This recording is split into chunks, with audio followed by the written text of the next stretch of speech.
তিন ব্যক্তির জন্য জান্নাত হারাম। এক, মুদমিনু খামরিন, যে মদ খায়, নেশা করে, নেশাখোরের জন্য জান্নাত হারাম। নেশাখোর, মদখোর, গাঞ্জাখোর, ফুট্টাখোর, বাবাখোর, ডাইলখোর, এ জান্নাত তার জন্য হারাম।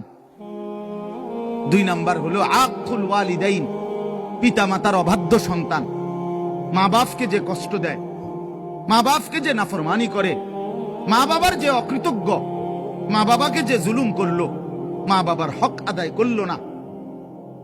আল্লাহ রাসূল সাল্লাল্লাহু আলাইহি ওয়াসাল্লাম বলেন জান্নাত তার জন্য হারাম।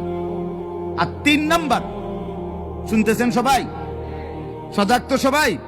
তিন নাম্বার ওয়াদাইয়ুস, রাসূলুল্লাহ বলেন দাইয়ুসের জন্য জান্নাত হারাম। এখন প্রশ্ন হলো দাইয়ুস কে? খোদার কসম বাপ, এটা আমারও বলা না, আপনার কোন আলেমের না, আল্লাহ রসুল বলে দিছে। দাইয়ুস কাকে বলে?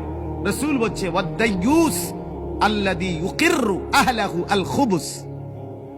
দাইয়ুস বলা হয় ওই পুরুষকে, ওই ব্যক্তিকে যে তার স্ত্রী সন্তান পরিজনের জন্য গুনাহ, অশ্লীলতা, নাফরমানিকে স্বীকৃতি দেয়, মেনে নেয়, গ্রহণ করে নিছে।